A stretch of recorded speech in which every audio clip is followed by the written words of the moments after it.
The morning of the wedding, Elena Marsh sat in front of a mirror while three women pinned white flowers into her hair.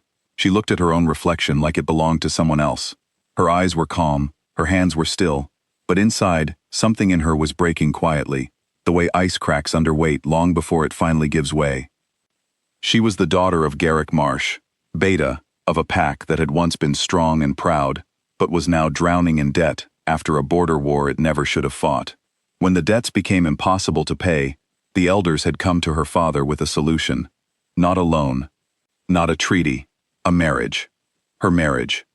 Roman Ashgrove, alpha of the Ashgrove pack and the fiercest rival of the Alpha King himself, had offered to erase every debt her family owed in exchange for one thing: Elena's hand.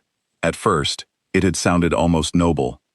A man saving her family from ruin.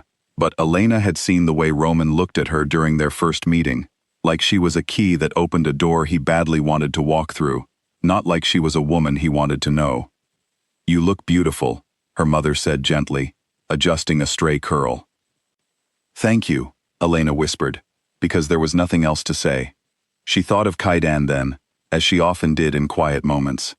Kaidan Voss, the Alpha King, the boy she had grown up running wild with through the forbidden woods behind the northern border. They used to race each other barefoot through the pines, laughing until their sides hurt, hiding from tutors and guards who wanted them to grow up too fast. He had been her best friend before he became a king, and somewhere in between, without either of them saying it aloud, he had become something more. But duty had a way of swallowing feelings whole.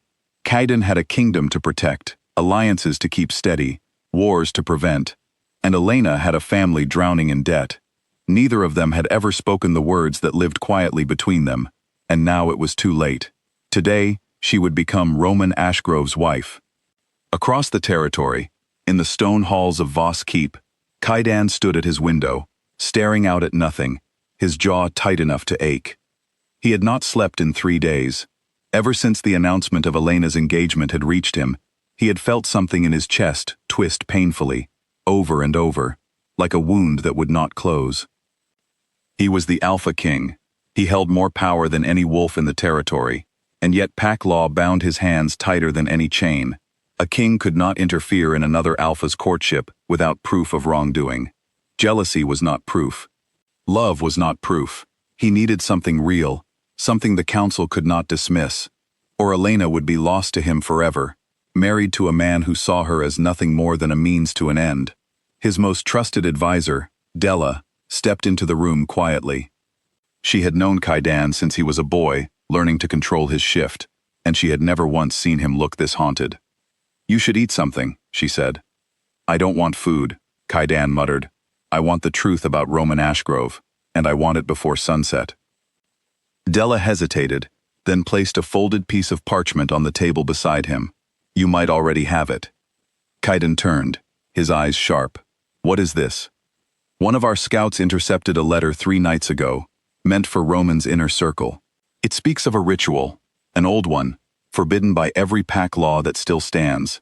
It requires the blood of an unbroken bloodline, freely given in marriage, to strip away a person's humanity and bind their power to another. Roman does not want Elena as a wife, Kaidan. He wants her bloodline as a weapon. If the ritual is completed, her humanity will be gone, and he will hold power beyond anything this territory has ever known." The parchment shook slightly in Kaidan's hand as he read it, his wolf snarling somewhere deep beneath his skin, desperate to break free and run straight to her. "When is the wedding?" he asked, though he already knew the answer. "Tomorrow at noon." Kaidan closed his eyes. "Then I have less than a day to save her." That night, Elena could not sleep. She sat by her window, watching the moon rise slowly over the pines, and let herself remember, just once, the way Kaidan used to laugh with his whole body, head tipped back, completely unguarded. She missed that boy. She missed feeling like her life belonged to her. There was a soft knock at her door. It was Roman. He stepped inside without waiting for permission, his expression pleasant, practiced, the same charming mask he always wore in front of others. But when the door closed behind him, something in his eyes shifted, cold and calculating, like a predator finally alone with something it had been circling for weeks. "Nervous?" he asked, walking closer. A little, Elena admitted carefully. You have nothing to be nervous about, Roman said, his voice smooth as silk. Tomorrow, you become something far greater than you understand. Your family's debts will be gone. Your name will be spoken with respect for generations. All you have to do is say your vows and let the ceremony take its course. There was something strange in the way he said, let the ceremony take its course, something that made the hair on Elena's arms rise, though she could not explain why. She simply nodded, keeping her face calm, because she had learned that showing fear only made men like Roman more interested. After he left, Elena pressed her palm against her chest, trying to steady her own heartbeat. Whatever tomorrow held, she had a terrible feeling it was not simply a wedding. The following morning, Voss Hollow's grand hall was filled with wolves from every corner of the territory, dressed in their finest, whispering excitedly about the alliance being formed between two powerful packs. Elena stood at the end of the aisle, in a gown the color of moonlight, her hands trembling slightly, despite her best effort to appear composed. Roman waited at the altar, dressed in deep green and gold, a triumphant smile fixed on his face.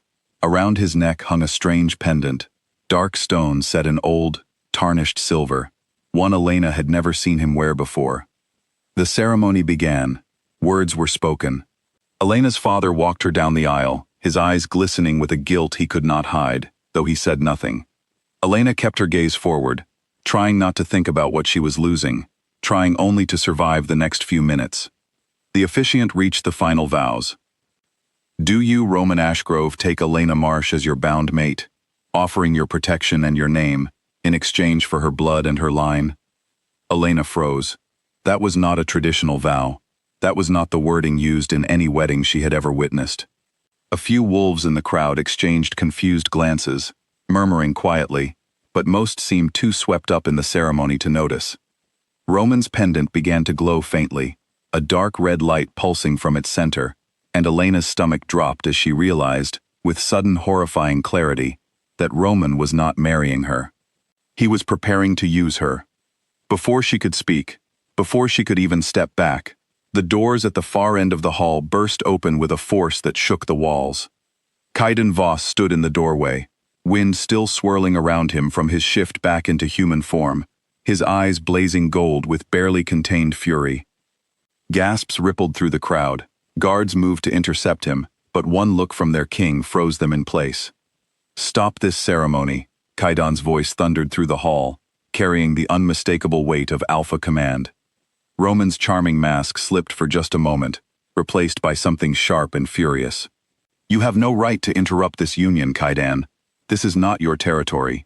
I have every right, Kaidan said, striding down the aisle, his eyes never leaving Elena's face, checking for any sign of harm, because this is not a wedding, it is a trap. He held up the parchment Della had given him, his voice steady despite the storm raging inside him.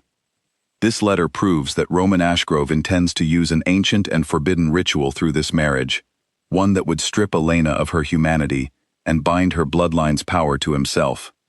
He does not want a wife, he wants a weapon. The crowd erupted into chaos, voices rising in shock and anger. Elena's father moved toward her instinctively, placing himself between his daughter and Roman. Roman's composure finally shattered. Lies, he snarled, though the glowing pendant around his neck told a different story to everyone watching. You would say anything to take her from me. Then let the elders examine the pendant, Kaidan said calmly, though his fists were clenched at his sides. Let them read the letter themselves. If I am wrong, I will kneel before this entire hall and accept whatever punishment the council demands. But if I am right, you will release her, now. The elders stepped forward, examining the pendant with growing alarm as its glow pulsed unnaturally in their hands, confirming exactly what the letter had described. Whispers of forbidden ritual and blood magic spread through the hall like wildfire. Roman's eyes darted between the elders and Kaidan, calculating, cornered. Finally, something in him snapped. Fine, he growled, shifting into his wolf form in one violent motion, fur bristling with fury. Then take her the only way you know how, fight for her. Kaidan did not hesitate. He shifted as well, his large silver wolf form facing Roman's darker one, and the hall cleared quickly as guests scrambled back to give them room. Elena's heart pounded as she watched the two wolves circle each other, every instinct in her screaming to look away, though she could not. The fight was brutal but short. Kaidan's strength, sharpened by years of leadership and discipline, overpowered Roman's desperation within minutes. When Roman finally yielded, collapsing beneath Kaidan's larger frame, the elders stepped in immediately, invoking pack law to strip him of his claim, his title, and his territory, on the spot for attempting forbidden magic against an unwilling bride. Guards led Roman away in chains, his protests echoing uselessly through the stone hall. Kaidan shifted back into his human form, breathing hard, and turned to face Elena, who stood frozen at the altar, tears streaming silently down her face. The entire hall watched in stunned silence as he walked toward her, his expression softening from fury into something far gentler.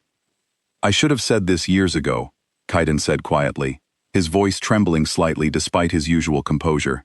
"I let duty keep me silent for too long, and I nearly lost you because of it. I am done staying silent, Elena." He reached for her hands, and she let him take them, her fingers still shaking.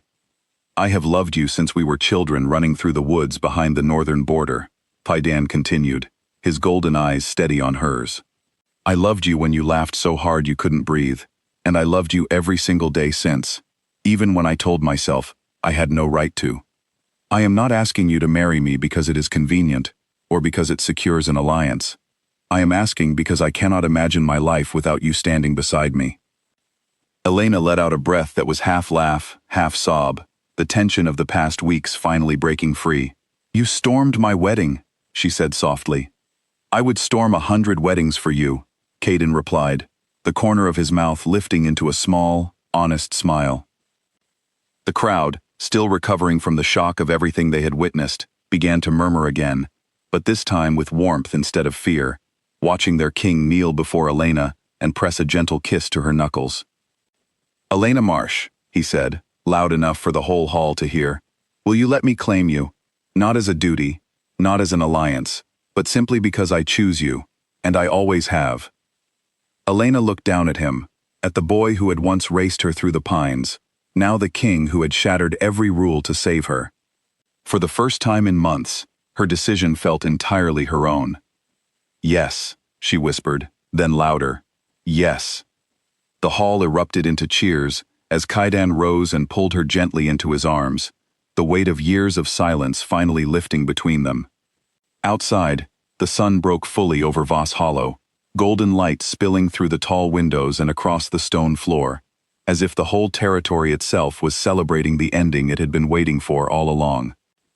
In the weeks that followed, the two packs slowly began to unite under one banner, no longer divided by rivalry or fear, but bound instead by the same loyalty their king and his chosen mate now shared.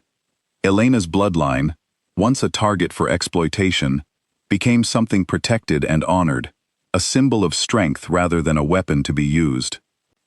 And every evening, when the sun began to set behind the pines, Elena and Kaidan would walk together through those same forbidden woods where they had once run wild as children, no longer hiding from anyone, finally free to simply be together, exactly as they were always meant to be.